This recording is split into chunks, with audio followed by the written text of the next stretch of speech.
Okay, hi everyone. Thank you so much for coming. My name is Gabrielle Diaz, and I just want to welcome everybody to the Community Vaping Forum this evening. As you know, the vaping epidemic has been a very popular topic in the news, and you may know people, whether it's your family, your children, loved ones, friends, peers, whoever may be affected by this issue. And this evening it will be very beneficial because you'll learn a lot about vaping and why it's such a issue in the state of Connecticut. So a little bit about myself before we start. I am a second-year grad student in the Masters of Public Health program at Sacred Heart University. I have been doing research with vaping since last May, so it's probably been about 16, 17 months. This issue has been very important to me. And we have done a vaping campaign on our campus last year. And, it was really important to increase awareness of what vaping is and, all the health risks and everything. And it ended up, we were able to pass a policy on campus. And now Sacred Heart is smoke-free and tobacco-free, which is great, yes. Thank you. So how tonight is going to work, we are going to have our speakers do their presentations, and we're going to have a Q&A at the end of the evening. So before we bring our first speaker up, I want to pass on the mic to an individual who is a strong advocate for raising awareness about this issue. He's very passionate about the health of all people, including those who live in the state of Connecticut, and strives to see positive changes across the state. I'd like to present State Senator Anthony Long.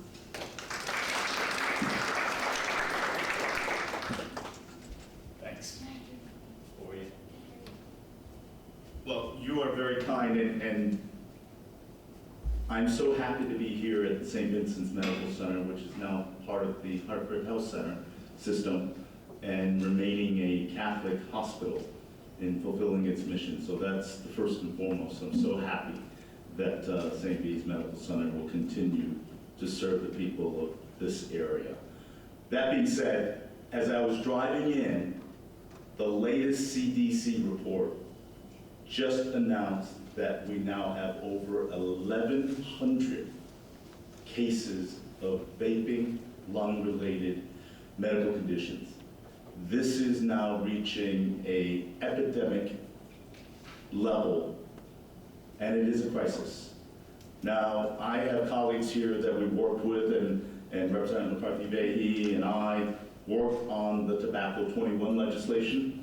And I'm happy to report, despite the divisive times that we have in the political environment, this was a bill that was passed truly bipartisan in the House and in the Senate, in the Connecticut General Assembly, and that's something that's important to know in this day and age. I think it's important for us to understand that vaping is a phenomenon that just didn't happen overnight. And I think one of the critical things that we now need to address, in addition to learning from the experts, is the fact that we need to address the flavoring concept. Addressing the menthol and the flavoring that is intended, in my mind, to attract and appeal to young users. That is something that we're going to attack and address moving forward. I think the other critical thing that we need to explore is the fact that for us as a legislative body, we explored it this year, it will come up again in this upcoming legislative session, is the legalization of recreational marijuana. The idea of being able to have THC cartridges built into vaping machines is another health concern that we need to readily address. I know there are people that are addressing the issue of recreational marijuana and saying, look, every other state around us are doing this. We need to legalize it. But the reality is, one, we have already practically decriminalized it. We have one of the most robust medicinal marijuana programs. The idea of legalizing recreational opens up another pocket of healthcare concern when we can't even address the issue at hand. So I want to raise that for all of you advocates, in addition to addressing the vaping issue, to raising education awareness. We have to be able to anticipate what's coming around the horizon. We need to nip this issue in the bud. So for me, it's a thrill to be here to listen to the experts provide some anecdotal facts and and be able to share that with Fairfield Cares, Teapot, and to get this out into the grassroots. But at the same time, I think for us as legislators, we need to take a stand. We need to take a stand and say, at least it's what I say to my kids, who are now 25 and 21. As they say, well, everybody else is doing this. As a parent and as a person that is looking out for their well-being, you have to have the courage and the discipline to say, not here, not now. Perhaps when you get older, you can make that decision. But as your parent, as a caregiver, we have a responsibility to maintain that discipline, that action that will prevent you from starting down the path of destruction. So I'm thrilled to be here. I appreciate the opportunity to share because it's important for me to acknowledge the good work of community programs like Fairfield Cares and Teapot and all the advocates out there. Because as I'm looking out here, you're all champions and advocates. It really is important for us to get to those people who thinks, what's one cartridge? What's one smoke? It's one smoke too many. So thank you very much.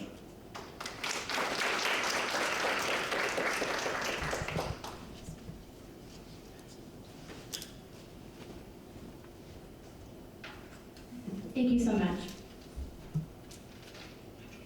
We are now going to get started with our first speaker of the evening. She is a licensed clinical psychologist and assistant professor at Yale School of Medicine with a background in substance use disorders, specializing in tobacco research with youth. Here to present what we know about e-cigarettes, Dr. Dana Cavallo.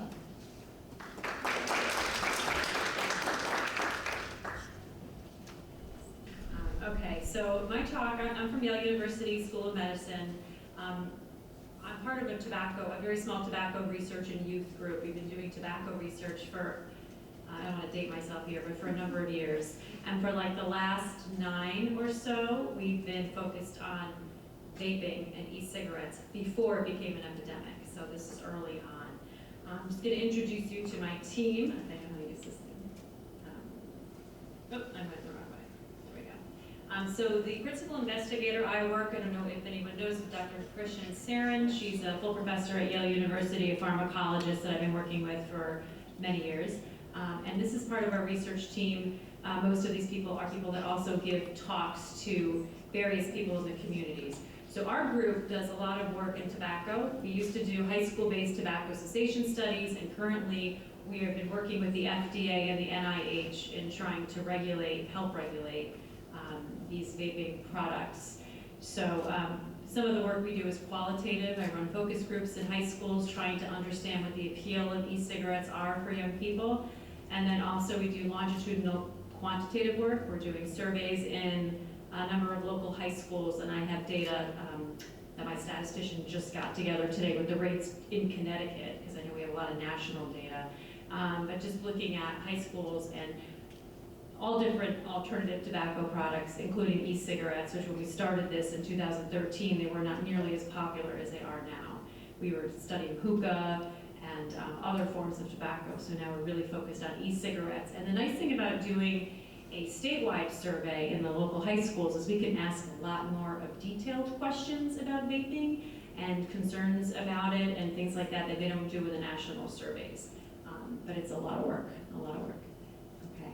So this is just data. Oops, what happened to my values? Okay, that's okay. I have my notes. I know them anyway. This is the percent of students reporting vaping in the past 30 days. This is data from Monitoring the Future, which is part of the NIH national survey of secondary schools in the country. So this is 2019 data that just came out. The rest of it is coming out in December, but the vaping stuff is out. So we look at 8th graders. Does anybody have a guess of how many 8th graders are reporting the past 30-day vaping? My values are not there. 12%? Yeah, well, 9% for the past 30 days. And amongst our 10th graders, it's about 20%. And our 12th graders, it's about a quarter of them, so 25%. Now this is just past 30 days, okay? Another question that we had asked, or they had asked, was how many kids are vaping regularly, or what they call daily, in the past 30 days. And they define that by vaping at least 20 out of the 30 days in the past 30. And those numbers are, of course, a little bit smaller, but still, those values are 8th grades, 2%, our 10th graders are 7%, and our 12th graders, 12% of them are vaping at least 20 days in the past 30. So that's national data. This is also NIH data from 2018, and just to make the point that past year vaping is the rates are a little bit higher, so some kids are trying it and maybe not continuing it and haven't used it recently. But if you look at 12th graders, the rates are a little higher, like 37%. And then what are these kids vaping? Lots of stuff, but most of them are vaping nicotine. And you can see the rates for 12th graders is about 30%. And some of them are just vaping flavoring, although we did a study back in 2015 or 16 looking at when kids had vaped, if they knew if they were vaping nicotine or not, and 34% of them didn't know. So I'm not sure if kids really know that if they're vaping nicotine or not, and they think they're just vaping flavoring. And then we also know canna vaping, which is vaping marijuana, is also popular, especially amongst our young people. Just to look at trends, because I love looking at trends, but since 2011, this is data from the CDC. You can see, I just want to point out, I have my little pointer, and this is not a vape, but it looks like a vape. It's not working though. Okay, but anyway, if you guys look at the purple line, that's the e-cigarette line. In 2011, about 1.5% of our high school kids were vaping, and 2018, those numbers rose. I just want to point out that data in 2015, see how it spiked in 2015? Does anybody know why? One word. Juul. Okay, cigarette rates were like 15, 16% in 2011 and obviously dropped down, which is fabulous. Same trend for our middle school kids as well. Just wanted to point that out. All right. I feel like I'm preaching to the choir, but I'm gonna just talk about what is an e-cigarette for those of you who don't know. I think when I give this talk to parents in the local high schools, they really don't know. They want to know. So basically, they're battery-operated devices. They're non-combustible products that are used to inhale an aerosol, which may contain nicotine flavorings as well as other chemicals that we could talk about.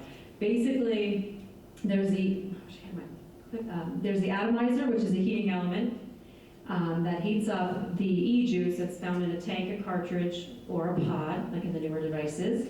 There's always a power source, like a rechargeable battery.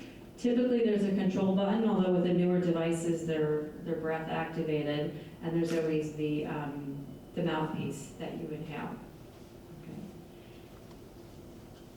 I always show this slide, and I think partially because it's really pretty, very colorful, and this is kind of the appeal to young people, one of the appeals. But just looking at the evolution of e-cigarettes, where we start on the left top here, the cig-alikes that were popular years ago, moving on to our more bigger, more colorful vape pens that have rechargeable batteries and tanks and cartridges, down to our mods, which I found to be more popular anecdotally among our older adolescents and our college kids, but those are the ones where you can modify the temperature and the voltage and do lots of crazy things like dripping, which we can get into in the Q&A if you want.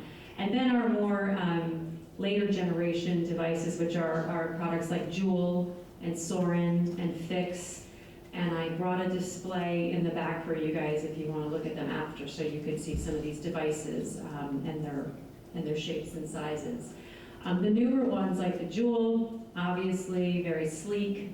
The iPhone of vaporizers, stealthy. Kids can use them in school. Kids do use them in school, and we've collected that data as well.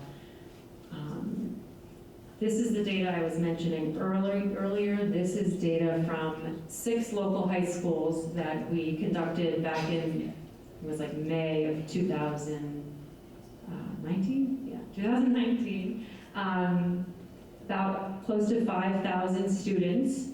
And we looked at lifetime vaping is 47.5%, and a little higher than the national rates. Our past 30-day vaping was close to 30%. And please ask questions as we're going along. This is unpublished data that we just collected as well in the spring. I was given permission to present this. But basically, from 2017 to 19, we looked at changes in what devices kids are using, because as you can see, in the middle bar graph of mods, from 2017 to 19, there's been a decline in mod use, but definitely with Juul, that's about 90% of kids are using Juul, but there's also other pod systems out there. So you guys probably know Juul's a closed pod system. There's also open pod systems where young people can actually add flavor to the pods. They can actually, they're not disposable. And then I was learning when I was doing a focus group recently with young people, they tell me everything I need to know. There's the disposable, Juul-like vaping device.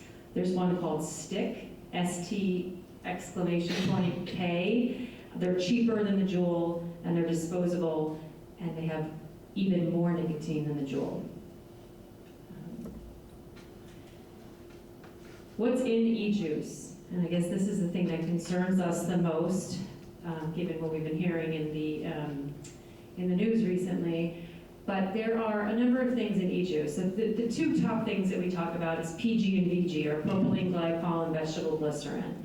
Propylene glycol, as you know, is a food additive, safe for consumption if you're putting it through your digestive system, but not quite so safe if you're inhaling it into your lungs. That is the that is a chemical that actually creates that throat hit when you vape. Vegetable glycerin, also a food additive, found in soaps as well, and other cosmetic products. That's the part that creates the cloud. So typically when kids used to use the mods, when they would go to vape competitions or do vape tricks, the level of the level of VG would be elevated so that they can blow bigger clouds. So VG is really the cloud part. And it's also the component, the constituent that actually makes the vape a little sweeter, because it has like a sweet taste. There's other chemicals we'll talk about, obviously nicotine, and then the flavors. So Yale was one of 13, and I think now is one of 9 tobacco centers across the country who are studying vaping and helping the FDA regulate our vaping devices and the constituents. But Yale's specialty is flavors.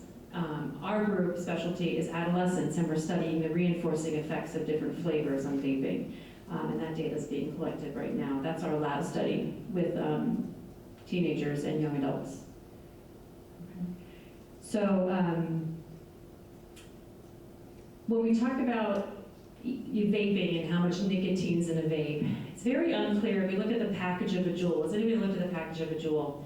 It will say, now there's two things. It will say 5% strength or 3% strength, which is very misleading because 5% strength kind of sounds pretty low, right? 5 out of 100 sounds pretty low. But 5% strength is actually equivalent to 59 milligrams of nicotine per milliliter. The difference between the Juul, which is a pod system, versus like a mod or the older versions of the vape, is that the Juul has salt-based nicotine, okay? And all the other e-juices are free-based nicotine. And I'll tell you what that means in a second. So the 59 milligrams of nicotine per milliliter is what the Juul only came in up until about, I don't know how long ago it was, 6 months. I have a terrible concept of time, maybe a year ago, when they introduced the 3% strength, which is about, my math is terrible, like 36 milligrams of nicotine per milliliter. When you go out and buy e-juice, now there's plenty of different brands of e-juice out there and flavors and everything, but they come in different strengths of nicotine. And typically they range from 0 to about 36 is typically one of the highest levels. So the lowest strength Juul is equivalent to the highest level of the other e-juices that kids used to use. Does that make sense? Okay. So the thing about salt-based nicotine is salt-based nicotine has something called benzoic acid in it. And benzoic acid pairs up with nicotine and shuttles this high levels of nicotine to the brain. And what its role is actually decreases the pH level of the nicotine, so it makes it more palatable, and so you can vape at higher levels. And also, under the presence of heat, and also in combination with vitamin C, it can convert to benzene. which is a known carcinogen. So that's kind of the concern that we have about the salt-based nicotine. The amount of nicotine is so much higher than what young people used to vape in our older generation vapes. Okay. So nicotine, why are we concerned about nicotine? It's addicting. It's almost just as addicting as heroin, which I know is hard to believe, but it is. The adolescent brain too, the concern is that the adolescent brain is still developing, so nicotine has very adverse events long-term on the adolescent brain. There's a lot of research being done, actually right at Yale, looking at this. So basically, we know when you vape or smoke a cigarette, you inhale nicotine, it goes to the lungs and then quickly to the brain. And when it goes to the brain, it binds to the nicotinic acetylcholine receptors, basically the nicotine receptors. And what it does is it releases dopamine, which is our pleasure hormone, if you will, our pleasure neurotransmitter. And so people feel really good when they use nicotine. It's a feel-good kind of thing. So you use the nicotine, it releases dopamine. But what happens is that the brain says, oh, wait a minute, I don't need to produce any more dopamine, or I can like reduce the level of dopamine because I'm getting it externally from this nicotine. So when you stop using the nicotine, the user can't feel good anymore. They need more and more of the nicotine to feel better. So that's the whole idea of addiction, the whole idea of that reward pathway. So this is true of all drugs of abuse, basically. And so that's concerning because when you take it away, people will have withdrawal. So given that it's highly addictive and it's the adolescent brain is super sensitive, even to low levels of nicotine, there's a lot of side effects of nicotine. I mean, nicotine itself induces some changes, like it's a stimulant, right? So it increases heart rate and physical arousal and things like that. But also when you stop using it, people will have withdrawal. And you know somebody who's quit smoking cigarettes before, right? So you see they get irritable, they can have sleep disturbances, they can get dizzy, they can get headaches and things like that. There's some studies have been done, preclinical studies with animals that have shown that nicotine is a well-established neurotoxin. It produces changes in learning and memory and attention, makes it easier to get addicted to other substances, which we'll talk about that gateway effect in a little bit, and makes it easier, and it also produces epigenetic changes, for example, in the genes that are responsible for asthma and depression. So there's a lot of data on nicotine. Basic idea is it's not good for children. I was going to take out this slide, but just really quickly, we call it vaping, but the real term should be aerosoling, because it's really not a water vapor, right? Water vapor would be water. When kids are vaping these products, they're vaping the chemicals that were there before they were heated and then after they were heated, and those chemicals actually produce larger molecules in water. Water could be absorbed through the lungs easily, but those larger molecules are not being absorbed. So it's almost like, I think of the lungs, you remember they used to bring the lungs, I think here, St. Vincent's used to bring the black lung to show you what your lungs look like when you're smoking. My vision of what the lungs look like, well now we know from the news, but is like these oily lungs that just have, you know, like PG and VG oils that kind of all over them. But basically, these molecules are not being dissolved because it's not just water, it's an aerosol. Chemicals are in that smoke, if you will.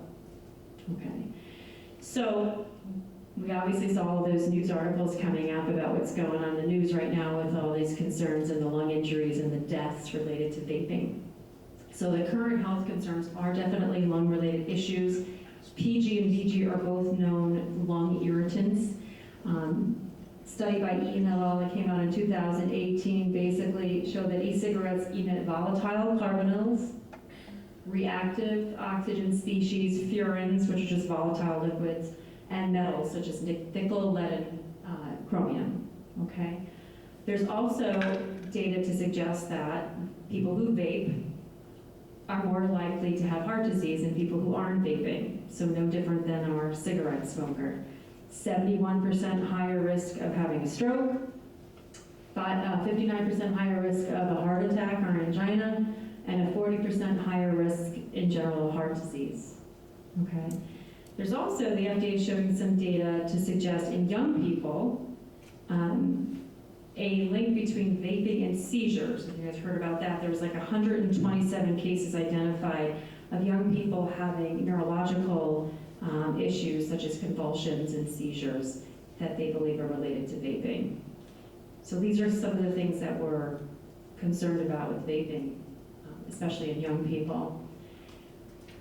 I might skip over these slides because I think Ruth is going to cover this, and because the numbers have changed since 4 o'clock this afternoon, but they have data on, the CDC is still studying what's going on out there with the lung injuries, and we know, we think that THC plays a role, but not everybody reported using THC. And I think the thing that I want to point out is about 16% of people reported exclusive use of nicotine-containing products. Now, those might be young people who are afraid to share what they really were using in their vape, which is very possible.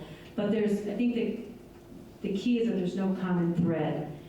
But we're concerned because we don't know what people are using, and there's been deaths across, I think there's been a death in Connecticut now, is what I've heard.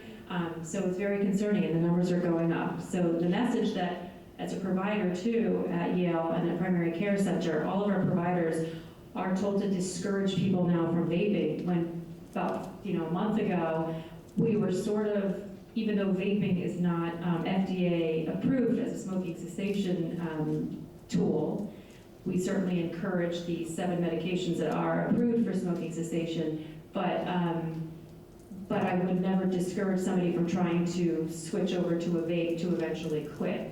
Certainly don't use a Juul if you're trying to do that, but there was other devices that people were using, but now we're strongly discouraging it because of all the stuff that's happening in the news. But there's more that we don't know than we know. I just want to point that out. About vaping in general, because it's not fully regulated by the FDA. I know with everything going on now, there's a lot of talk about changes that are going to happen quicker than we anticipated, because we anticipated that some of the FDA changes weren't going to happen until 2022, which I know is only 2 years away. But I think we need more information, and they're still doing their investigation. Talking about flavors, which is our area of work, but we do preclinical and clinical work, and I do the clinical work with the adolescents, but just about flavors and toxicity. So there's a lot of toxic flavors out there. There's a lot of chemicals that are in the flavors that are toxic. These are some of them. A lot of them are aldehydes, which are also found in cigarettes. The 3 that I highlighted, I just wanted to point them out because they're in like 90% of e-liquid juices. They're the ones that create that buttery, creamy butterscotch flavor, which, believe it or not, are added to so many different flavors. And the more flavors that are mixed together, before the introduction of the pod system, kids were taking different bottles of e-juice and mixing flavors, so banana, strawberry, and apple, and you can do whatever you wanted. There's actually over 15,000 flavors out there. The Juul comes in 8 flavors, but there's so many other flavors out there. The cinnamaldehyde, actually anything with cinnamaldehyde now, I believe has a warning on it, stating that it's corrosive and to make sure you use a glass tank and not a plastic one. But go ahead and vape it, it's okay. Don't worry about your body, just worry about your tank.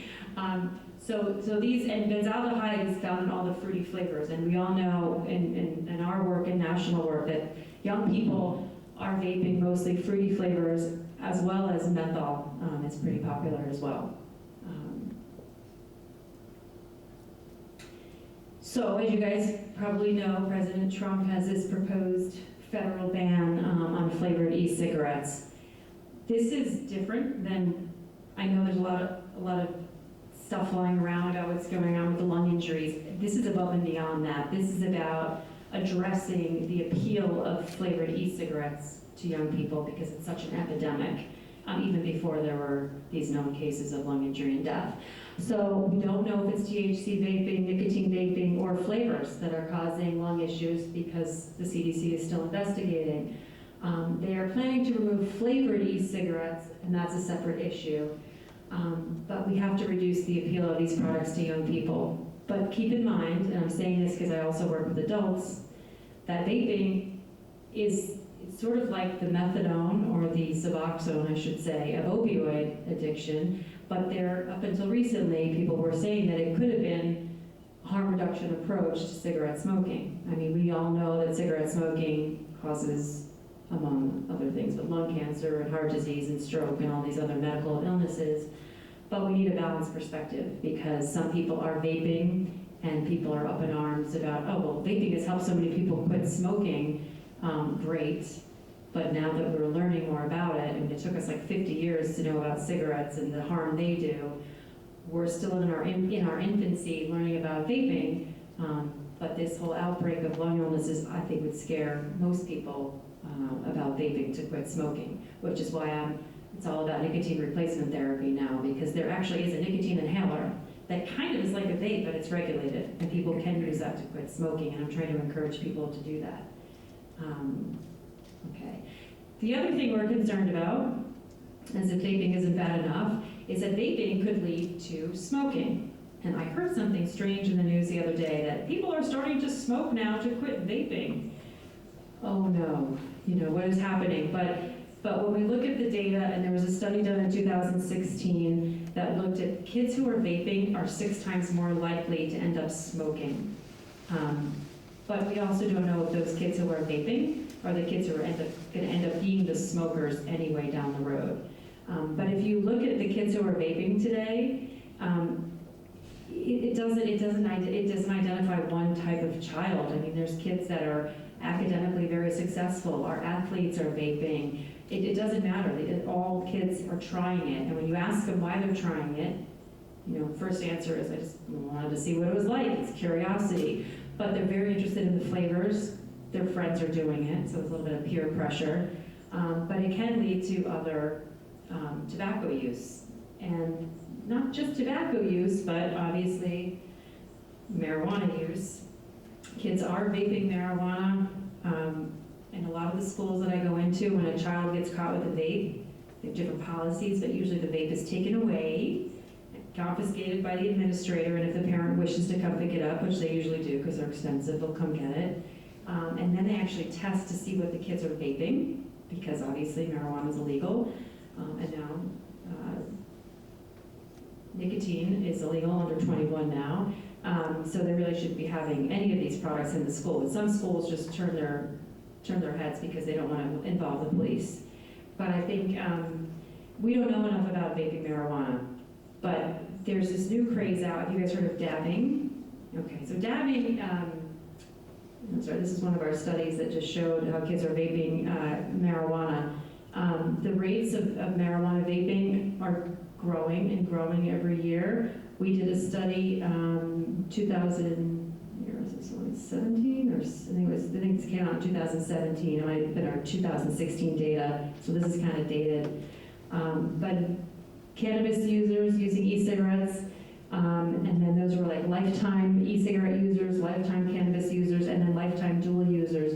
The rates were 18%, 18.4%, and for the dual users, 26.5% reported vaping marijuana. So dabbing is very popular in some of the focus groups I've been running with young people. They talk about dabbing all the time. So some of them are dabbing, some of them are using pod devices, and some of them are doing both. Nobody really uses this rig anymore with a blowtorch because it's just a lot of work. But basically, butane hash oil, BHO we call it, is extracted from the marijuana plant. It's like a waxy-like substance, and you can put it in this on a nail and just blowtorch it, which that's probably more dangerous than vaping. And then they vape it, and they get a really intense high. So it's a quick high, intense high. They don't need that anymore because there's these new vape pens, or what we call dab pens, where you can actually use BHO oil or hash oil and just use your dab pen. Nice thing about dab pen for young people, doesn't have any odor, so it's very discreet. Comes in, looks like a little pen, and it's an intense high. The concern is that the THC levels in these dabs are much higher than if a child was to smoke a marijuana cigarette or a joint. So in a marijuana joint, does anybody know what the THC level in a marijuana joint might be? Right, THC is the active, the psychoactive component of marijuana. It's about 15%, 1.5. In a dab, it's between 60 and 90%. So confidentially, I'll share with you, I've met a couple students that dabbed and got so freaked out they had to run to the nurse's office because they started to have some of these side effects. Get a little paranoid, rapid heartbeat, feel like something's crawling under their skin. It's almost like they're having a psychotic episode. Okay. And as you guys probably know, the tobacco industry, this is the tobacco industry, right? The people who are marketing vape, Juul labs. It's a very costly effort, $200 million spent on advertising, and that's kind of where we've been to date, is just looking at, how to stop advertising and how to stop point of sale. Juul took all their flavored vapes off of the retail shelves. I think Juul now accounts for only 5% of the flavored vapes in the retail stores. But they're targeting teens, and with all these flavors and all these pretty pictures and all this appeal, it's targeting teens, and this is still the same tobacco industry that targeted kids back when cigarettes were around. I don't remember what else I wanted to say about that. I know I brought my vapes in the back. You can see the vape watch that I brought. But vaping, they're making all sorts of shapes and sizes now, so you can hide it, gum packs, compact mirror sizes, something that looks like a remote control, obviously something that looks like a pen, you name it. And hiding it is really easy too. With the kids and the internet, you can go on the internet, you can YouTube anything. Okay, you can YouTube vape tricks, and when you YouTube vape tricks, there's so many things that come up. So kids learn how to use a vape sometimes with YouTube, but they also can learn how to hide a vape, because now we as parents and educators and community members were catching on, right? We know that they can't vape in class as easily. We know what to look for. We know they're charging. There are things in their computer, in their USB ports in their computers, but kids are hiding their vapes in deodorant sticks and water bottles and things like that. Just for 2 seconds. Senator Richard Blumenfeld stopped in just to say hi to everybody, so he has to run, unfortunately, but I just wanted to give him a second to say. I apologize for interrupting, and none of my colleagues here. Thank you for that great. Yeah, nice to meet you. Good to see you. I have actually been to the Yale lab. Yeah, I wasn't there that day. You should, if you have an interest, you should definitely go. It is a very, very fascinating and important place, and some of the research that you've seen here is the product of it. I do really apologize, and I'm going to be really quick. Just to say, if you had any question about the urgency of this information, there was a death today in Connecticut, the first death in Connecticut from lung disease related to vaping. And I apologize, I don't have more details. The governor and I have both put out statements. I first encountered vaping because of the lawsuit that I brought against the tobacco companies way back when, which involved a coalition of attorneys general fighting big tobacco. And we won a settlement that affords literally billions of dollars, has provided billions of dollars in fighting nicotine addiction. And I learned about vaping from some of my colleagues who said, wow, this is great, a form of tobacco reduction. And I said, but people are still addicted to nicotine. And we had a lot of internal controversy among us as attorneys general. Is this a good thing? Is it a bad thing? What about other forms of breaking the nicotine addiction? And fast forward, it is now an epidemic. That's what the former head of the FDA has called it, Dr. Gottlieb from Connecticut. I have pummeled the FDA for years to ban flavors, stop the ads and pitches, and take other action. And the FDA has done virtually nothing. The latest announcement from President Trump, with all due respect, has no specific timelines. He says ban flavors, but all flavors, some flavors, probably not mint and menthol, which are one of the primary attractions. When young people begin vaping, it's very harsh. Some of them find it very difficult to do. Menthol and mint are the way they make it smoother, easier to do. So making vaping less attractive to children, and by the way, I think a lot of it is children, the middle school, young people are particularly vulnerable to it. But let me just say to you that the science here, and that's what's so important about this presentation, I think there is science here. It's not just your US Senator or your Attorney General or your parent or someone else saying vaping's bad. There is science. There are facts. They are undeniable, just as they were undeniable about tobacco. When finally we were able to get the ingredients on tobacco and show the carcinogens, they could no longer advertise that it was safe to do. And that was the reason we wanted our lawsuit. There is science here that's beginning to show the health effect.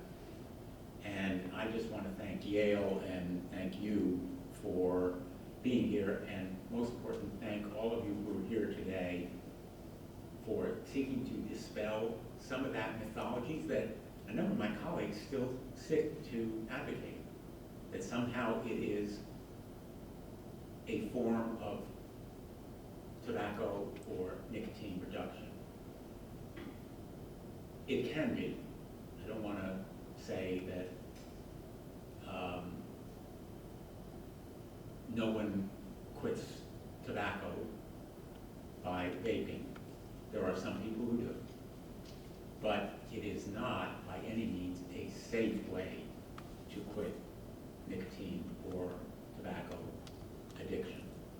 And the more we can get that word out, the more we can convince non-smokers that they should begin vaping, and that's the primary audience now, non-smokers, kids. They have marketed relentlessly. One of their, you've probably seen their ads that say, you know, only adults, kids should not do this. All of you who are parents know the quickest way to get an adolescent to do something is to say, oh no, that's only for adults to do. That tactic is right out of the tobacco company's playbook. That's what they said when we were suing them. They said, you know what, we've changed our ways. We now have ads that say only adults should smoke. Only if you're older than 21. You know, same playbook. We're seeing it again.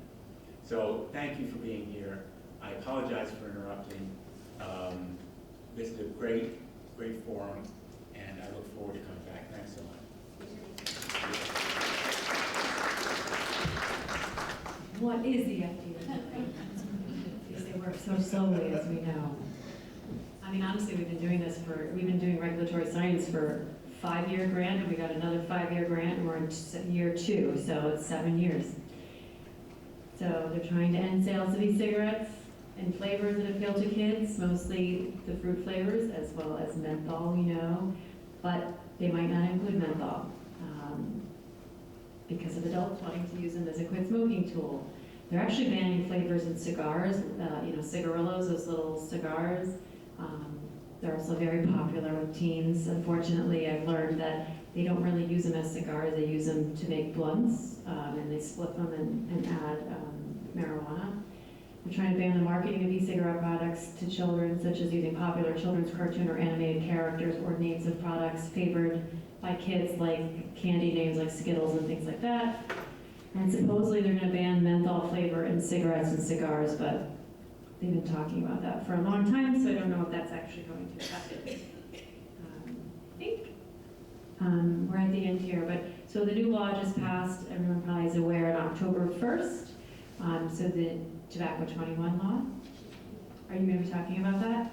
Beautiful. I have a question, so I'll wait till you to give your talk.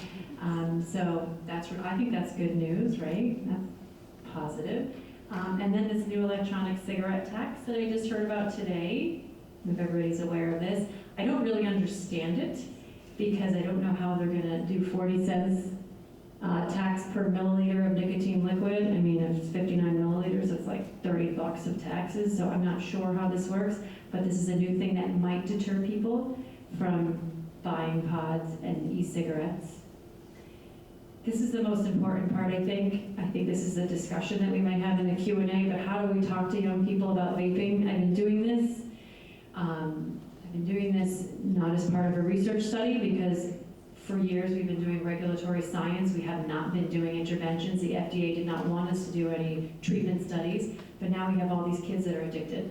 And they'll tell you they're addicted. They didn't think they were, but they tried to stop. I've talked to kids who have tried to stop, and just like with cigarettes, they go back. So we're trying to develop. We're in the beginning stages of doing our focus groups, understanding cues for vaping, wondering, how we can help kids stop. Can we use the same things we use with cigarettes, where we did like a strong cognitive behavioral therapy counseling component, along with contingency management, where we were reinforcing kids for not using, for not smoking, for not vaping.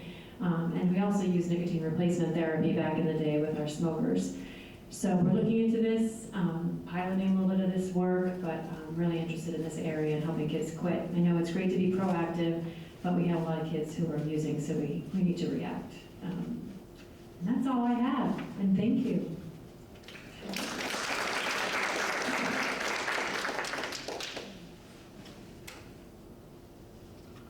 Hello. Yeah. I think I got it. Okay. Okay. Hi, everyone. My name is Ruth Kenobi. I am the Director of Advocacy for the American Lung Association. Let me just, I got this. Awesome. Now I just have to figure out, I like it when it's very clearly marked. I'll do my best to deal with the technology. So we're dealing a lot with this, and so I feel like Dana did such a fantastic job laying this out. So I'm gonna kind of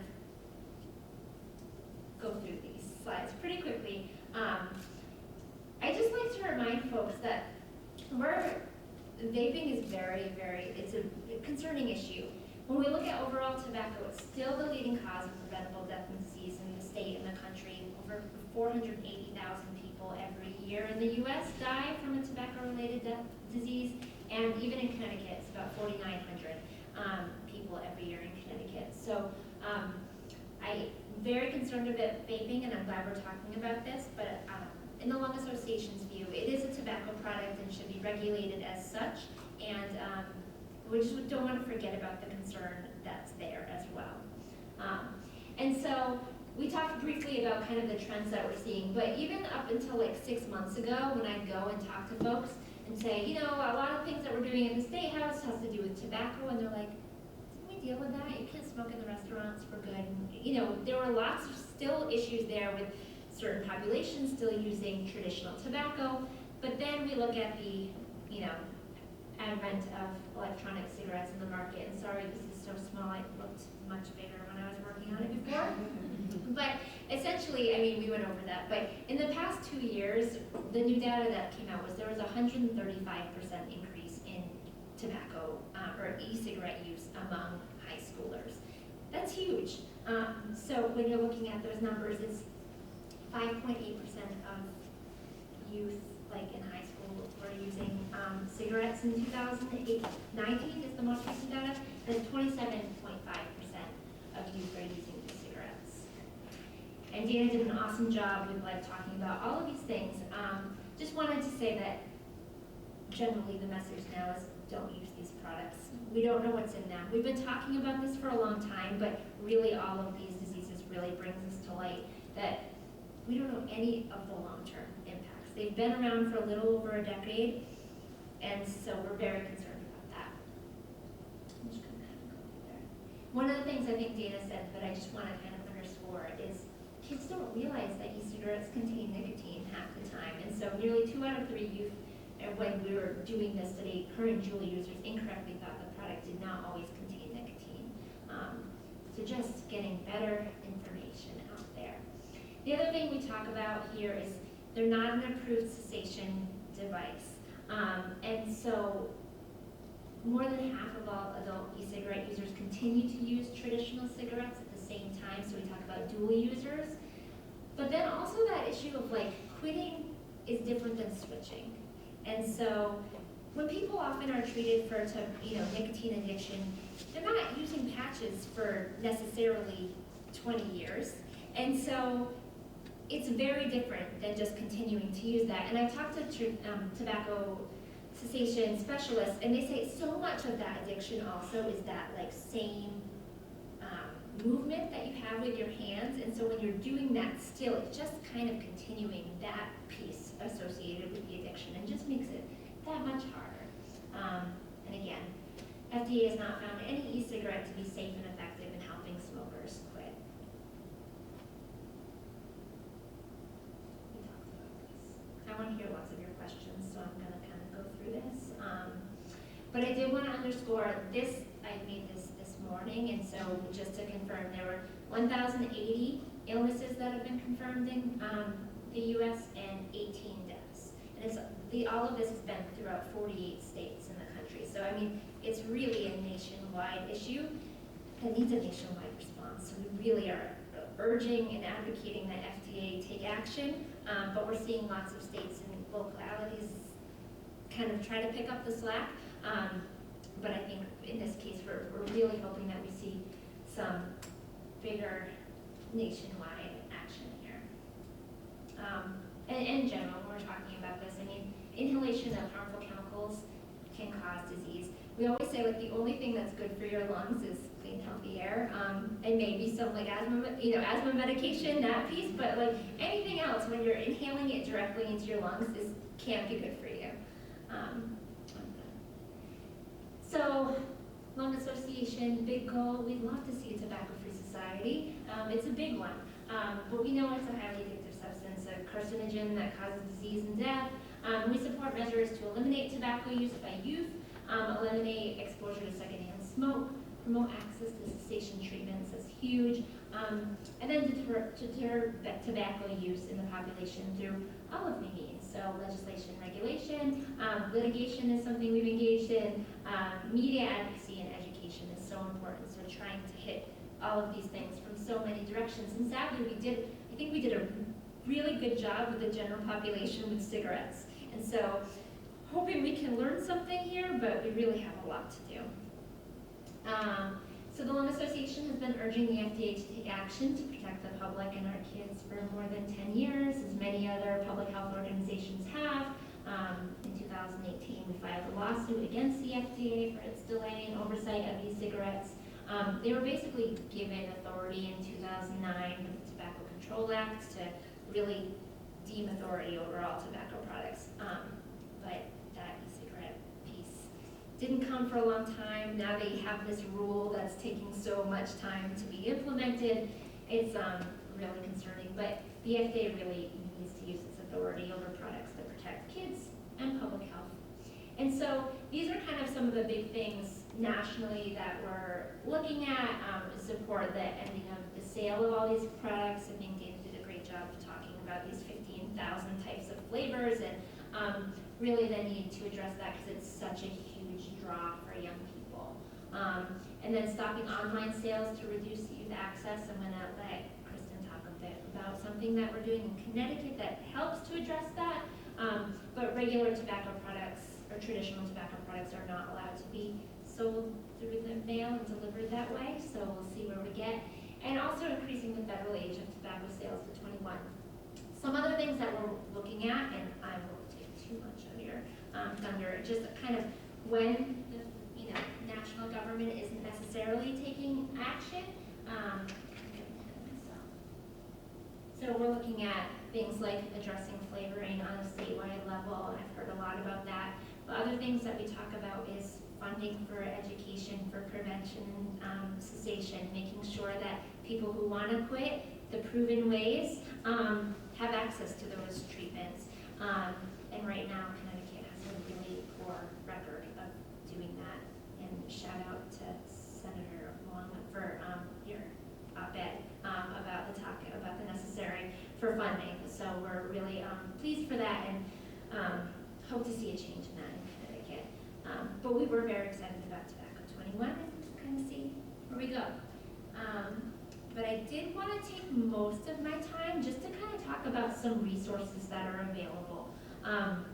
One of the other parts of my job is I help other state health departments throughout the country just address like issues of tobacco cessation and how do we ensure people have access to this. And everybody was like, what do we do with this? Kids are addicted. We don't know what to do and what to tell them and where to go. So I've got a bunch of things that the Lung Association has, but I also really wanted to share just a lot of other programs that are out there, and I would also welcome other people sharing, because it's always good to know what else is out there. I found the Lung Association has a pretty good website on e-cigarettes, like the impacts of the electronic cigarettes on the lungs, what parents should know, what schools should know, what teens should know, and some teen cessation resources, in both in English and Spanish. We also have a program called Non-Tobacco. It's been around for a long time, but it's been updated, and I think it's actually going through a full revision right now, but for kids who are addicted and trying to help them have, support to help quit. We have this new program that we're pretty excited about. It's called In Depth, and it's Intervention for Nicotine Dependence Education, Prevention, Tobacco, and Health. Essentially, and Dana was talking about this earlier too, is we find so many people are getting suspended or, in a lot of trouble for their vaping, and how's that helpful necessarily, right? We want to make sure that they have resources available for them. So it's really an alternative to suspension program that can be used in schools or also in other programs, after-school programs, those kinds of things. But it's a free program that people, if they want to get trained as a facilitator, they can go through our website and do that and have like some downloadable materials and run some of those programs. So it's new, it was just announced this month, so we're excited. But it was successful in a number of pilot programs. We have Freedom from Smoking, which is a cessation program that's online and in person. People can get trained in that as well. And I did want to highlight this, because I think everybody's always talking to me like, how do I talk to my kids about this? So this was a program that was developed in Pennsylvania, and it's called the Vape Talk. You can go to the vapetalk.org.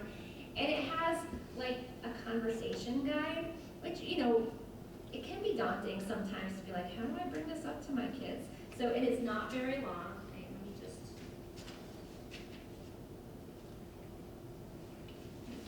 It's small. It's like 3 pages.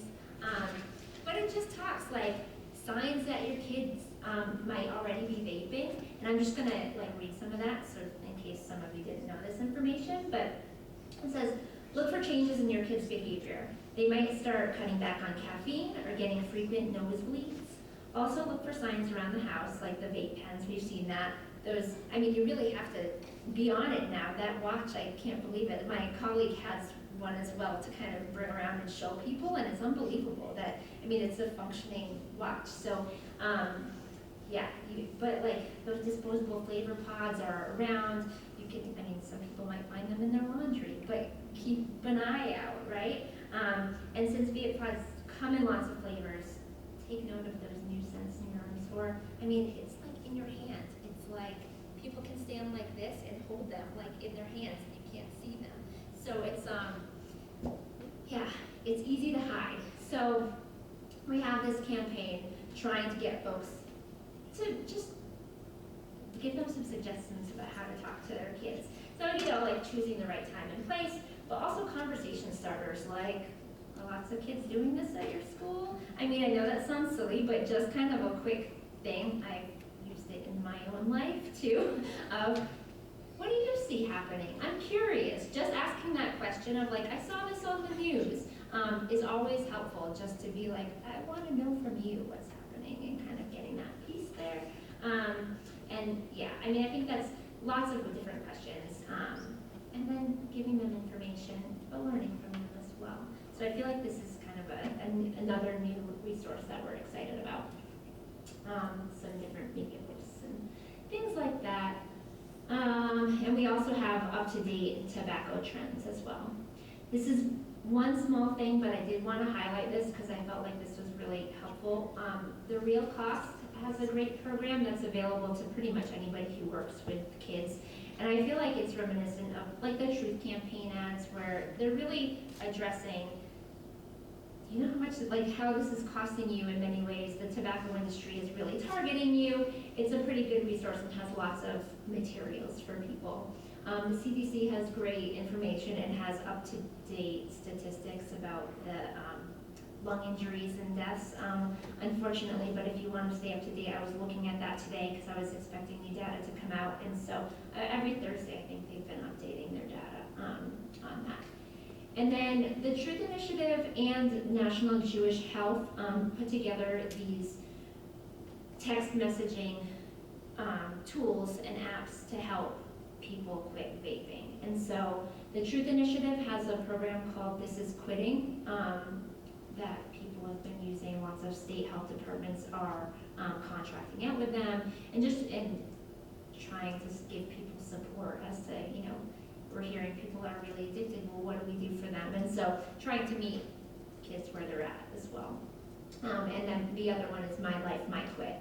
And so those are there. 1-800-QUIT-NOW is always available. I know lots of kids aren't necessarily calling and having phone conversations, but it is a resource that's out there, and I hope to get actually a new update as to kind of what Connecticut is doing and how they're working with that. But and then teen.smokefree.gov is another resource. So I always feel like sometimes I come to these things and you get like all of this data and it's overwhelming, and you're like, well, what do we do about it?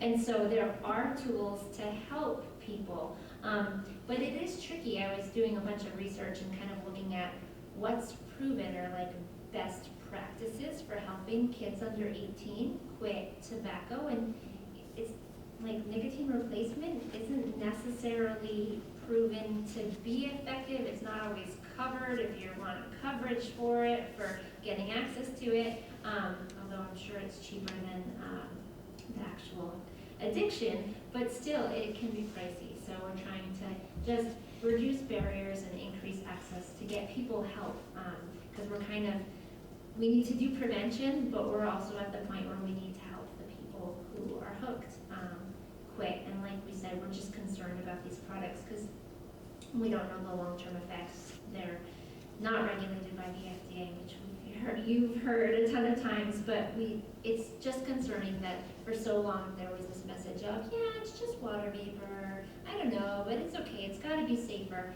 and we just don't know. And so I really appreciate you all being here today. If you ever have questions, please contact us. I'm always happy to help. We're hoping to do a lot on the legislative side of things this year. My work, but I think it's so important just to share that there are resources out there, and I'm so excited to meet many of you who are doing important work like in the community. So thank you very much. I can do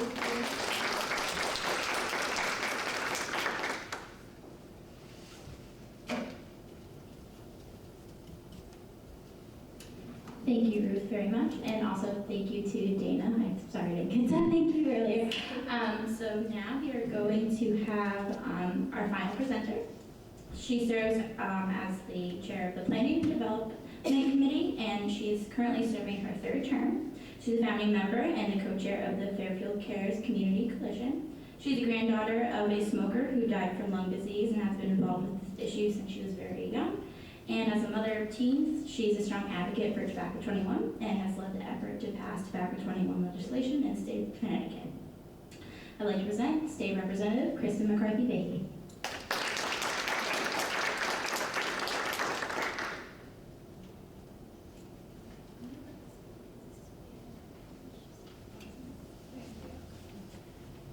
Hi, everyone. How are you all?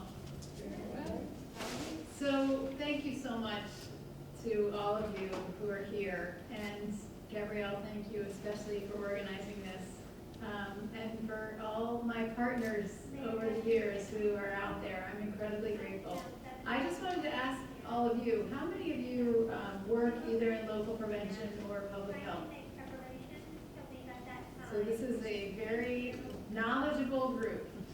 So I am today going to share a little bit with you about not only the legislation itself, which I'm betting a lot of you know a bunch about, but I'm going to share the process, a little bit about the process with you as well, because as Ruth said, her hope is that she's doing a lot of legislative work, and my plan is to be working quite a bit with Ruth, the big three as I call them, Ruth and Jim from the Heart Association and Bright from the Cancer Society. So Tobacco 21. My journey, as Gabrielle said, with this issue started when I was a teenager, and I was 15 when my grandfather died of emphysema. And I say to people all the time, I essentially watched him suffocate to death. And it was just a horrible thing to watch. And so for me, I knew that I would never smoke, and that I was going to be on a mission in some way in my life to help make sure that the people I love didn't do that as well. And now you can ask my children how many times we have that talk in our house. It's about 5 times a day, and they are so tired of me. Mom, enough, I've heard this already, but I can't really say it enough. But this year with Tobacco 21, I wish I had the grocery list that I started with. And essentially it was one of those, you know those things that come in the mail, the free pads of paper that you get? And I started collecting names of legislators who were interested in the issue. I had testified in past years about this, and I remember sitting in front of the Public Health Committee the first time I testified, and the faces were like this. Oh my goodness, people didn't know, they were surprised by what I was saying, and we knew because we had Greg Hatzis, the headmaster at Fairfield Ludlow, had come to Fairfield Cares and had said, this is happening in our school, we need your help. And I remember sitting at that meeting that month, and we kind of looked around and said, we're not sure what to do. We're not sure what we can do. We're not sure what kind of resources we have. So this year, there were 2 bills in particular that a number of legislators got around. One was raising the age of tobacco. The other was banning flavoring. And we had a whole bunch of people who came in right away as co-introducers of the bill. And of course, had been talking with our leading advocates as well. And what happened in the very beginning was a few things. We had coordination, we had good communication, we had consensus building, and then eventually we had compromise. And I'm going to talk a little bit about that. But what happened was, as Senator Wong said, we had bipartisan support from the get-go. But we also had support from our leadership. And that's really important. We had a governor who, from the get-go, said that this was an issue that he was going to get behind. So those things were what helped us to coalesce around this. That's great. So why would it be hard if we had all the support? We had the support of the governor. We had people on both sides of the aisle. What makes it hard to then pass a bill? I use this analogy often. I went to a leadership conference a couple years ago, and we were broken into groups, and we were given a hula hoop. And we were told, we just want you to lower the hula hoop to the ground. All you have to do is, everybody has to use 2 fingers, and everyone has to remain in contact with the hula hoop the whole time. That doesn't sound very hard, does it? Right? None of the groups can do it. How hard is it to lower a hula hoop to the ground? That's the analogy I use for Tobacco 21. We all knew that we wanted to do this, but then it was a matter of how we get through this process. And what happened was we were able to bring together a group, myself in the House and Senator May Flexer in the Senate, with industry. We actually had industry at the table with us, with advocates, people like Ruth and Bright and Jim, We had legislators from both sides of the aisle. We had, again, leadership and their staff who were with us. And we had multiple agencies from the executive branch. And we sat around the table, and that's when the compromise came in. Banning flavors, the conversation was different a year ago. I testified before the Children's Committee, and there was a lot of pushback. And boy, it's amazing, the tobacco lobbyists who were just whoop, on us. And the people they brought in, they flew in from lots of different places. It's really heartening to know that now, well, it's not heartening, it's tragic. The reason that flavor ban is so being talked about so much and is so much more supported now is because people are dying. But I'm grateful that we have the kind of support that we do now for that. Once we got in that room together, we had a whole host of things that we wanted to do. Because as legislators, we all have set ideas about what we want. One person wants this, wants that, whatever. So one of the things that we did decide early on in the process, and again, because we actually had industry at the table with us, which meant that they were going to figure out a way to work with us on what we could agree on and not necessarily bring in lots and lots of lobbyists and spend a lot of money to fight, was that we would go for tobacco 21 this year and leave flavoring for another time. So we'll be back again next year. So what did the law do, and what were we able to come to consensus on? And we can talk a little bit more about questions, but what the law did was, as you know, it raised the age of tobacco purchase from 18 to 21.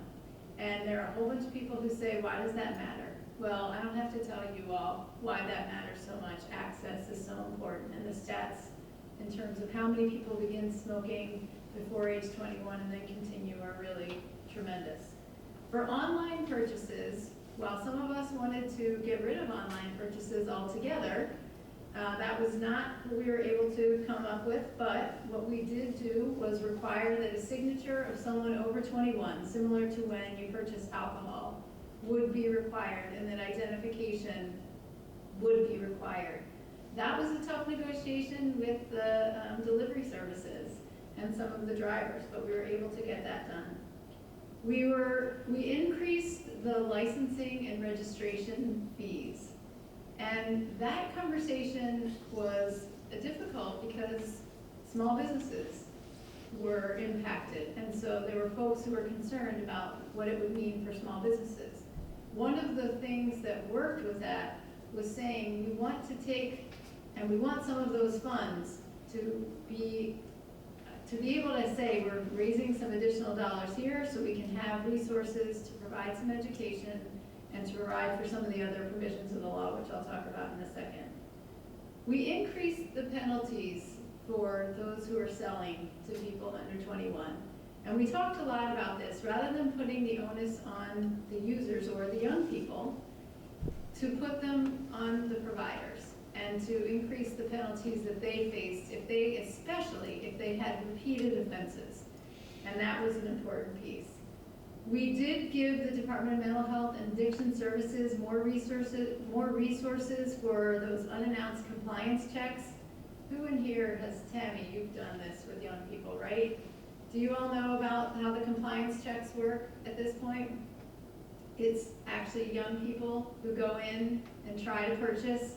And so we were able, as part of the law, to help provide the resources and actually to formalize the relationship.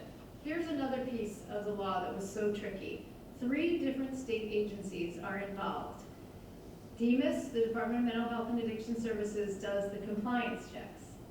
The enforcement is done by DRS, which is the Department of Revenue Services. And the licensing and registration is done by DCP, which is the Department of Consumer Protection. So it was really tricky working with all 3 of those state agencies to try and make sure that we had the right legal relationships between each of them and the funding to get that to work. We also were able to pass the smoke and e-cigarette free campuses. which the difference is now, it's not just when school is in session, it's not just inside the building, it's the campus itself as well as private child care centers are smoke and tobacco free. And I will give a shout out to Sacred Heart. It was wonderful to be on campus and to actually see the signs on the doors at the building to designate that. That was something that may seem like not that big of a deal, but to get the consensus on that and get that passed was a real win. We did eliminate penalties for young people for possession. So yes, we did eliminate the penalty. However, there is still a penalty for any young person who falsely uses false identification to pretend that they are 21, a fake ID essentially. So there still would be a penalty for that, but not actually for possession. So in the example of a student at school being caught with a product that is, non-marijuana, marijuana was a separate topic we did not touch with this particular legislation. But we want to move more towards education. And that again was where some of the funding piece was. And then the signage, we did require that sellers put up some very specific signage in terms of e-cigarettes and age of purchase. Those were the main pieces. There are, some details in terms of the amounts of the registration fees and fines. Demas actually put a nice poster together, which is out on a table out there, which I brought with us. The identification process will be a little bit different too. If you're 30 or under, you're going to be asked to show, if they think you're 30 or under, you're going to be asked to show ID to purchase. And, wait for 1 second, I don't know. And finally, Heavenly Father, may we always find serenity in your loving presence and purpose in doing your will. And we ask this all in your name. Amen. I didn't hear that earlier, so my apologies for speaking over that. And as Senator Wong said, yes, still remaining in the tradition of being a Catholic hospital. So those were the main provisions. Again, I can't emphasize enough that the legislative piece is really huge in terms of changing behavior, in terms of advancing public health. For those of you who are here, your day-to-day work may not be legislative. I co-chair Fairfield Cares, and I'm so happy to see our Fairfield Cares team here and our Fairfield Health Department as well.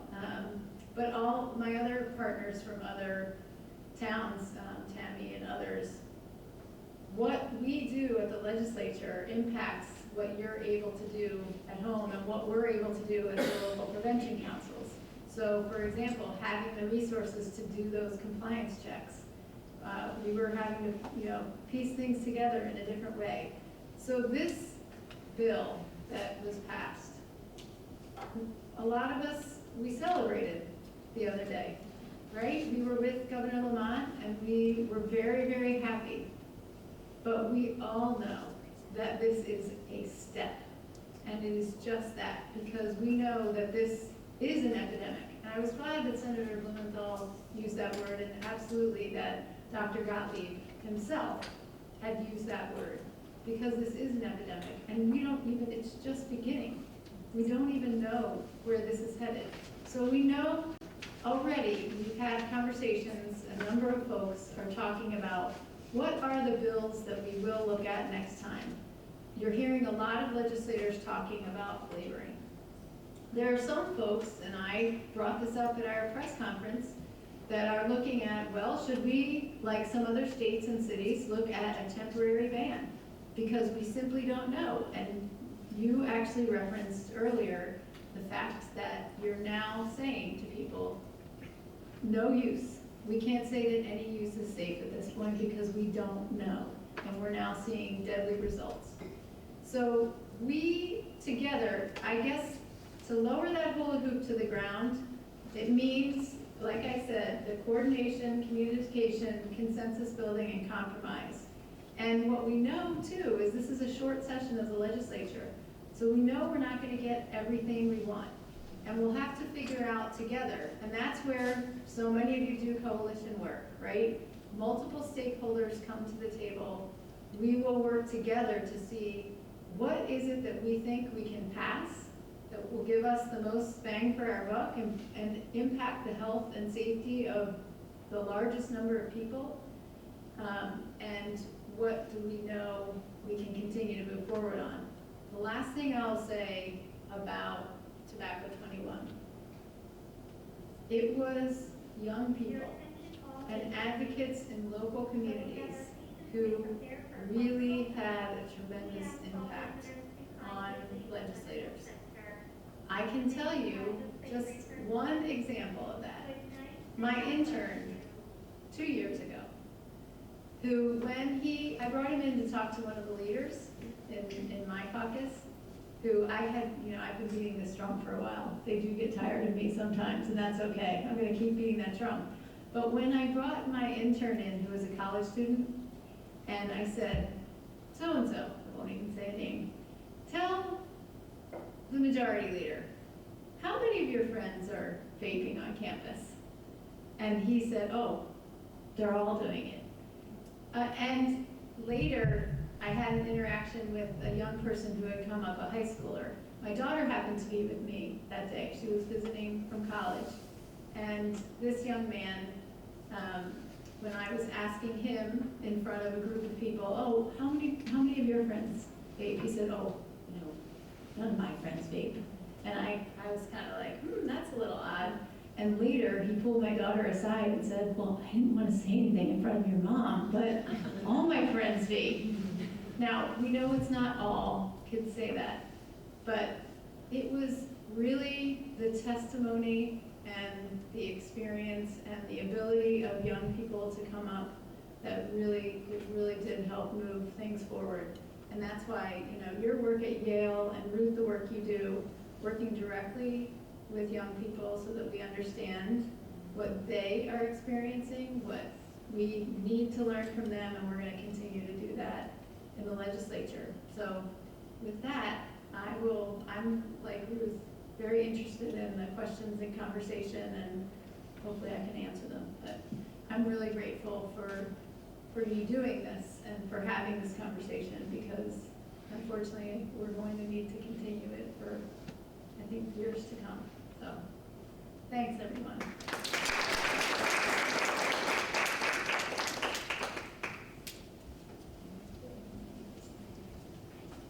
Thank you. So now we are going to start the Q&A part of the evening. So I invite all of the speakers, if you want to sit or stand, whatever you want to do, and Senator, if you'd like to come up as well. You can address the question to a certain individual, all of them, whoever, however you would like to do it. Yes, Sue. Can you just explain the process of dripping? That's a new term I haven't heard. We never heard of dripping. All right, so that's when they take the juice and they drip it on a coil with the wick, and it actually, how to describe it, it's sort of, you guys know what it is? Yeah, it's where it's like direct dripping on the coil, so it makes it more intense of an aerosol, and they dip it from there. But when we asked kids about dripping, this was a few years ago, this is when they were using those mods, so they can actually do that, because you can't do that with the pod systems. Like 25% of them reported doing it. But then there was a lot of kickback from other researchers saying that maybe we didn't ask it correctly, that kids didn't know what we were talking about. But if kids didn't know what dripping was, then they would have answered the question saying, no, I don't drip, right? Because if you don't do it, you don't know what it is. But it seemed like they really do know what dripping is. It's just not as popular anymore. The dripping and squonking was another one they were doing, but that's all done with these, the terminology is crazy. I mean, you learn so much from young people, but the new vapes now, they can't drip with those. So it's really not as much of an issue anymore.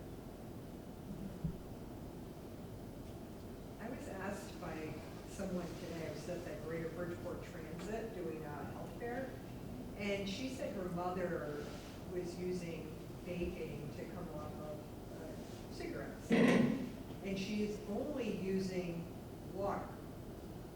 So she wondered if that was detrimental to your health in any way, or do we not even know that? And she's only using water because it's more the habit that she's had, but she's not putting anything, oils or anything in it, it's just water. So I that- like a steam bath. I haven't heard of that before. No, I mean- Yeah, that's yeah, no nicotine, no oils, no nothing, she's just putting water. So using she's it putting as an water in her aerosol, tank like, and you know, just inhaling water. Inhaling water. Yeah, I can't imagine that that's. I don't know if she's dangerous using if it's distilled just water, that was my question, like, are you using something that it's not gonna get bacteria or whatever? But I think the interesting part is, as was one of the data points, was the fact that, you know what, you may think it's water, Yeah. Yeah, and it may be a false sense. might be something. It really, I think the key that was said earlier is, don't do it.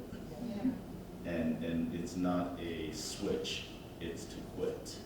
I think that's a powerful message, right? That you're still creating that habit, and you really don't know what's in it, and that's the danger.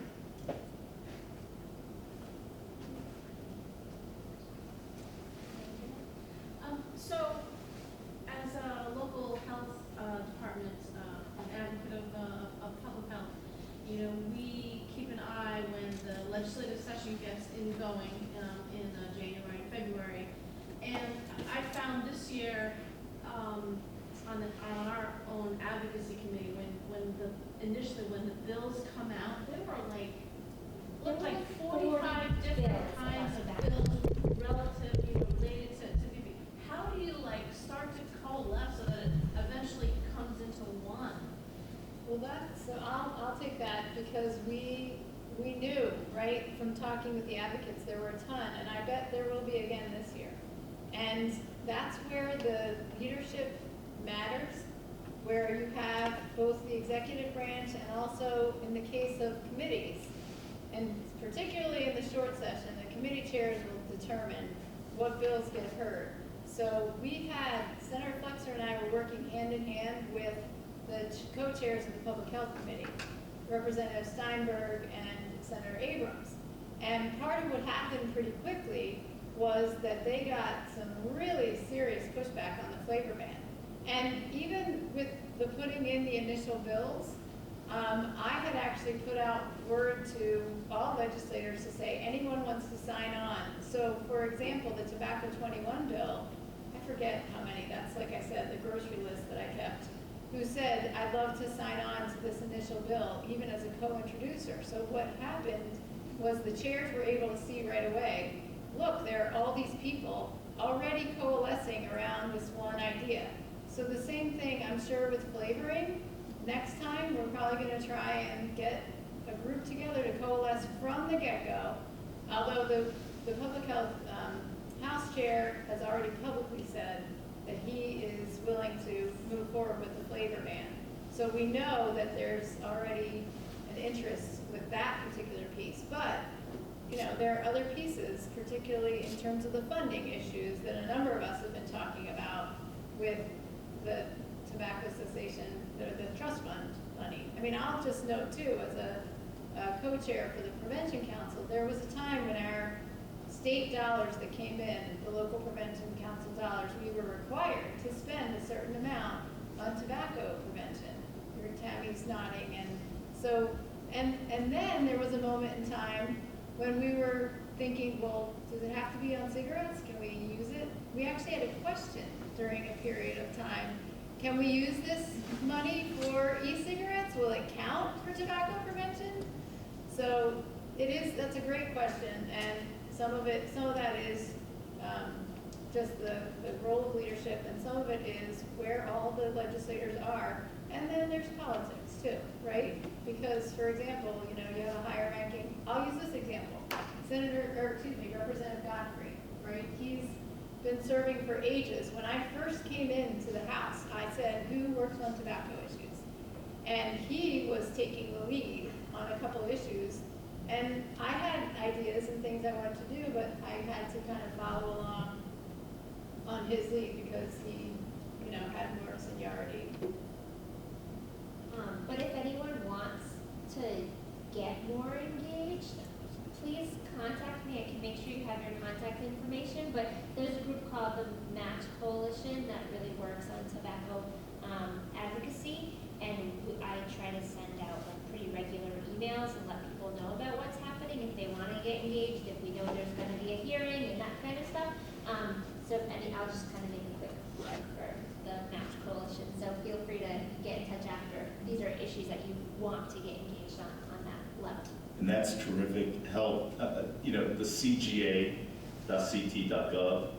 is the legislative site. You have a calendar of events. This being the short session, every bill will come out as a committee bill. So you should follow the Public Health Committee because the bill's going to come out as a committee bill related to that area.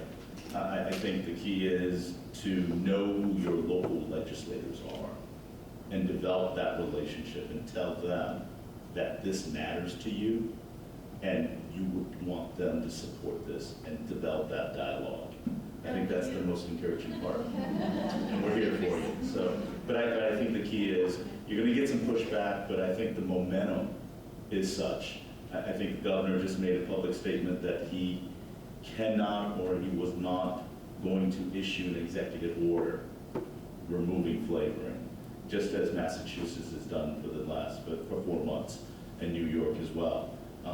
It's going to require a legislative process, and I think it's a much more effective way to do it because it'll allow a dialogue, it'll allow that conversation, and ultimately it will be a much more effective legislative policy because we vetted it and there's a dialogue. At least that's the way I feel. Can you talk a little bit more about a nicotine inhaler as a way to come off of the dual, how it works or where you get it from? Sure. So there's 7, I say 7, for like my students look at me and say 7? There's only 3. Well, there's 5 nicotine replacement products that are available that are FDA approved. Can you hear me?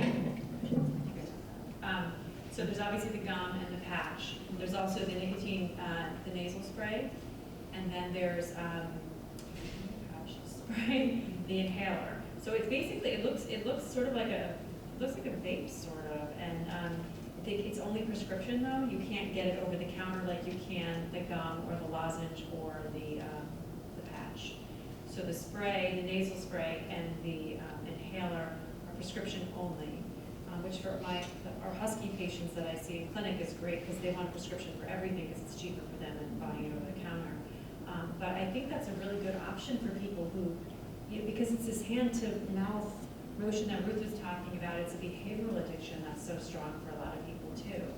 So if you have something like an inhaler that's been approved, so we know it's in there, right? It's regulated, it's safer. I think but the idea is not to have people using these nicotine replacement products indefinitely, right? When we do trials with these, it's 12 weeks, 8 to 12 weeks for most of these products. We don't really want people to be dual using down the road or switching, which I actually knew one of my patients who got addicted to nicotine gum and was literally chewing nicotine gum like for 2 years straight, which wasn't the idea, right? The idea is to get them off of those things. But it's another option for people that's obviously safer and approved for treatment.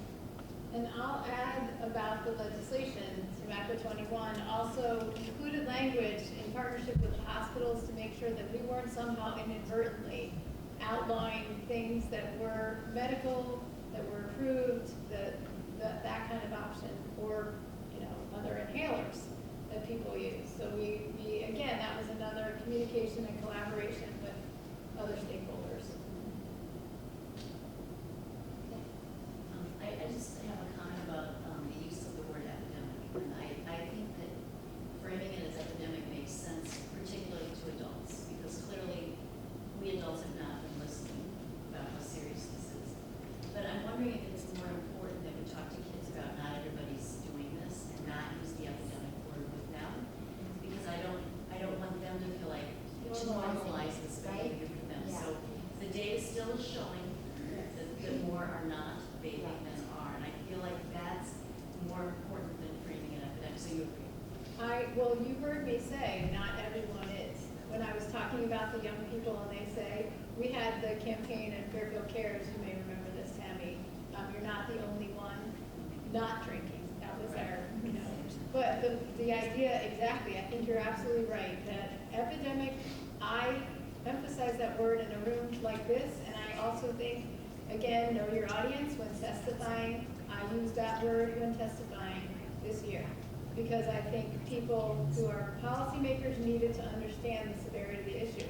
However, yes, 30% is way too high, but that means 70% of kids are not, and we need to rely on those kids, because I think actually you were talking about the profile of users. That's one of my other interns actually pointed out to me, and I'll use her language, not mine. Well, it's not the bad kids who are doing this, it's everyone. So to your stat about how many of those students who are vaping or young people who are vaping would go on to use cigarettes, we don't know how many would have without vaping, but that is the thing. Vaping is just across, you know, academic ability, race, although the gender numbers are interesting too. And we're finding a little bit in Fairfield the difference in gender, and that's another thing I think we need to talk about, is how we address this and some other issues with young men versus young women. And that's another thing I think we have to explore a little bit, because, you know, obviously in the resource limited work that everyone's doing, you just want to get a message out. But I think your point, Tammy, is so well taken. And I would add, Tammy, that we didn't get here overnight, right?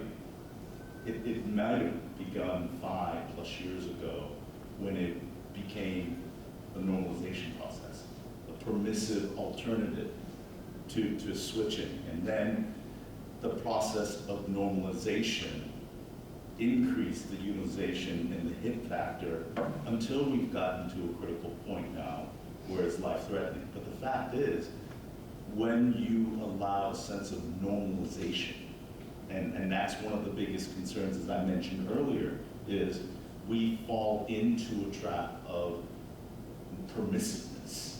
Everybody else is doing it. Come on. And that's where you have to evaluate the weight of public policy, the weight of responsiveness, to not allow that normalization process. Because once you go to the edge of the cliff, it's hard to bring it back. So I think when you key the word, we are an epidemic for the people that are impacted, but how did we get there? We allowed normalization, saying this is a better alternative. The marketing, the selling of it is what we have to be very weary of. And I just to add on to what Tony's saying, we had a presentation this year where Bright Johnson from the Cancer Society actually put up for us in the legislature the ads from back in the 70s to today, and you know, the selling cool, selling hip, selling I want to fit in, sexy, all that. And it was amazing to look at those two up on the screen and realize nothing had changed. So as policymakers, it's thinking about things like, what about advertising? What about product placement? What about product design? Because that's also part of the whole, oh, this is cool because the device itself is so cool. Oh my gosh, the things that they're hiding them in and the way that they're doing this, you know? How cool is that? Well, I think it's totally not cool, but that's part of the stuff I think we need to talk about too as policymakers. It's just, you know, anything we can do to think outside the box to address it.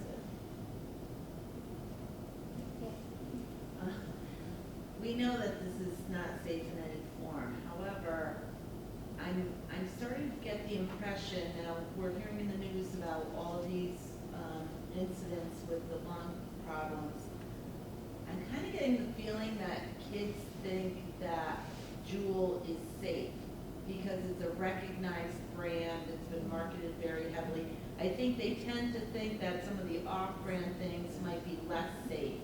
So can you speak to the, like, what can we say to, other than none of it is safe? Do we have any data about, you know, stuff happening with people who stick with Juul brand as opposed to the, you know, variety of others? I mean, right now with these cases of lung injuries and fatalities, there's no one source that has been identified for this. So we're hoping that as CDC and the health departments really look and gather this data, that there can be something that is identified. really important. Like even when we're talking to other people, they're like, oh yeah, those are the black market Right. places. And you're like, we don't know. And you understand that all of these products are not regulated at all. There's nothing that says what's in here is actually what's in here. There's no accountability with that piece at all.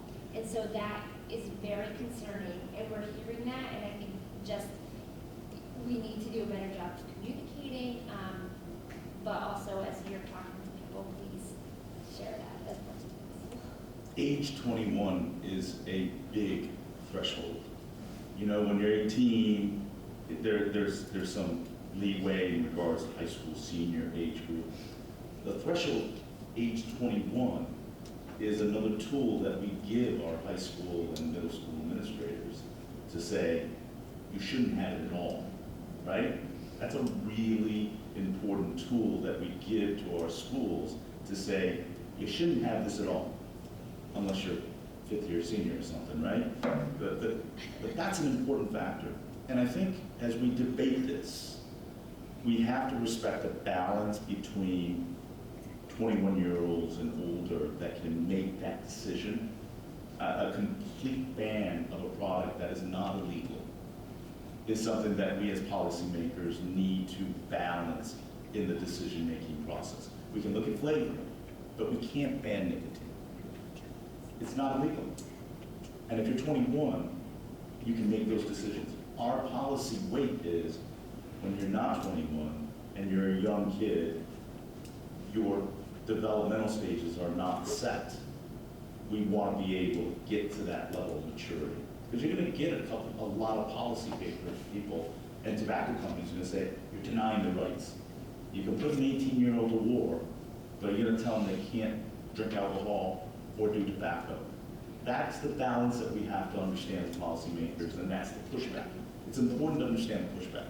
So just to follow up on that, we had a press conference with a number of leaders, including our governor and other electeds, and the message that came out from some of the speakers was a little bit unclear, actually, because what we're hearing clearly right now is we don't know.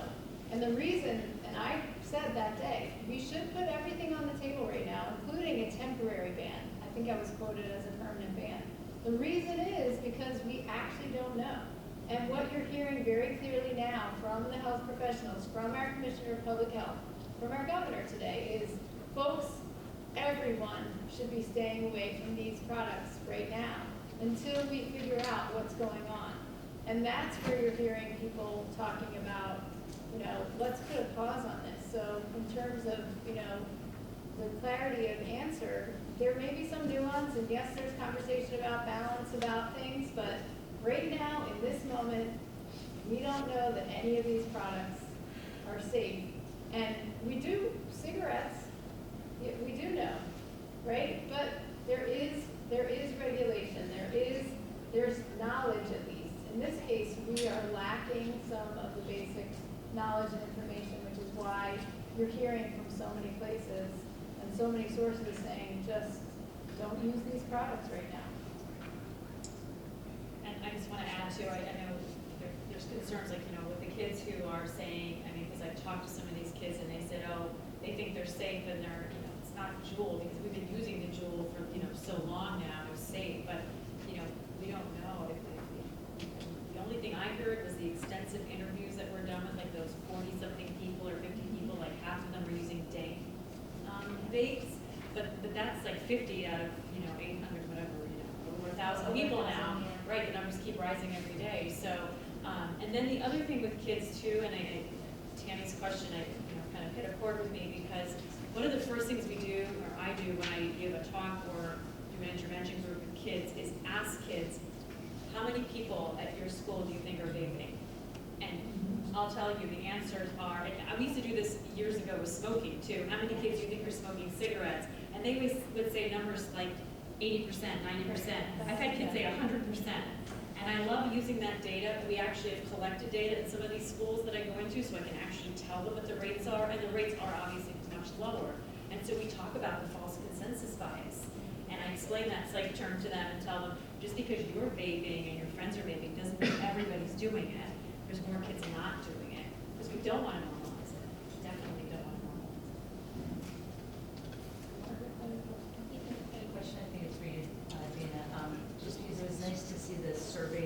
for survey data on 8th, 10th, and 12th graders. Have you done anything like that in middle, in younger?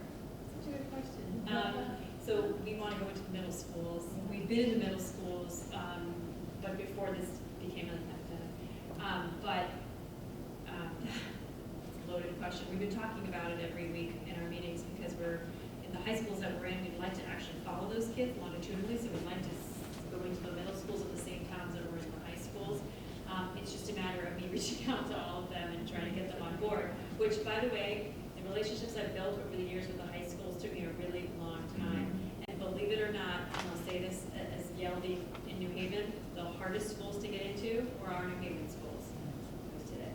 So, but getting into the middle schools, even though we know kids are using in middle school, that's when they're starting, especially the summer between 8th grade and 9th grade. But yeah, we're talking about it. I feel like we need more bodies because I know I listen to you guys and all the work that you do. Nobody can conceive how hard it is to pass a law, right? It's like so much work that you got to do with all these different state agencies. But like going into a high school and we do a school-wide survey, I mean, like, so think of this high school that has 1,500 kids and our small group, I mean, I showed you a slide of my group, I mean, those are all of our PhD level people. We have a bunch of research assistants, but we're still like a group of like 12 people. When I get everybody on a good day that can come with me to a high school, we're in this classes with our iPads, our tablets, because we use tablets now, thank God. For the last 3 years, we've been using tablets so that the kids can do the survey on the tablet. It's a huge undertaking. It's a huge undertaking. And to do that in high school, and then also to add the middle schools in there, we're trying. But I think we need to because kids are using it in elementary school now. Can I just add on and emphasize something that everyone here knows, the relationship piece? And one of the things I found is it's been awesome wearing my different hats in different places. And the fact that we're siloed and, you know, for example, a while back, the Attorney General invited me to a press conference and then told me that he was looking at doing forums around the state.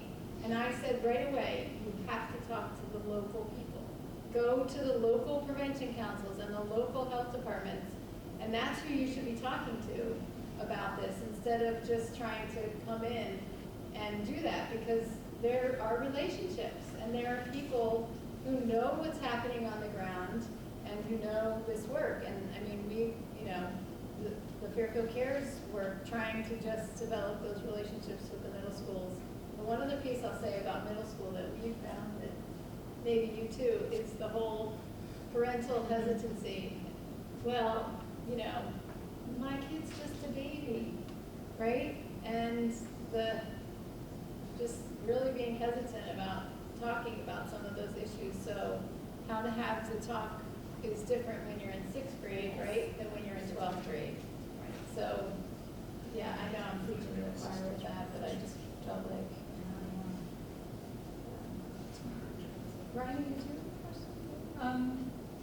This is a silly question, but a lot of times we like to use these things and don't vape because the battery is going to explode in your face, and the kids, they laugh at you and they say, oh, this is so wrong. That doesn't actually happen. That's just scare tactics. Are there any data that actually back this up, that there's exploding? This is water and electricity and batteries, and what could go wrong? Is there any data? So the Joule, the pod-like devices are lower temperature settings, so they're not likely to explode. But there was a news anchorman, right? That wasn't too long ago. It was like a year ago. I remember giving a talk in November, and he just died, I think. Right? I think it exploded. Whatever he was vaping, I don't know what brand it was, but it exploded, and a piece of it lodged into his head and killed him. So I know there's been some vaping-related deaths. Like when all this news came out, when I first heard this craziness, it was like, oh, it's lung stuff? I was expecting more like explosions, because that's what it used to be. It was like the first death has been reported from vaping, and it was like 2 people I think died before this whole lung thing started. But it's not a big concern anymore because of the type of vapes now they're not as dangerous. Unfortunately. But Riney, the bigger concern now is the reality that someone has died. Yeah.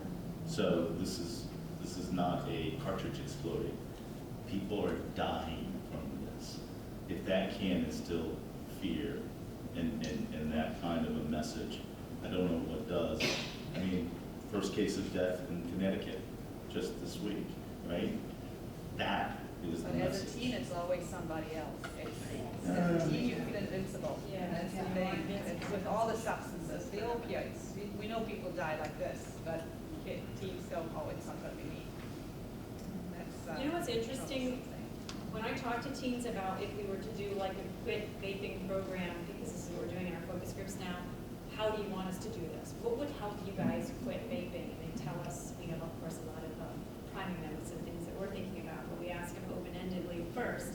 And one of the things they say is they want somebody who vaped and quit, or, I mean, so these kids that are talking now in the news that have been sick, I mean, it's weird, they like the scare tactics, they ask for it, they want people to come and talk to them about their experiences, or somebody who vaped and quit, how they did it. They really like hearing those stories. It hits home a little bit for them, even though, you know, I mean, I guess it's the way the message might be framed, but I think it's somewhat powerful to hear these things and hear it from the people that are experiencing it, not just like some education. Yeah, I'm not sure if you all have seen, there's, like, on YouTube, there's this Jewelers Against Juul, and so some kids have made videos about that, and like their experience and how they've quit. But also I think kind of addresses the fact that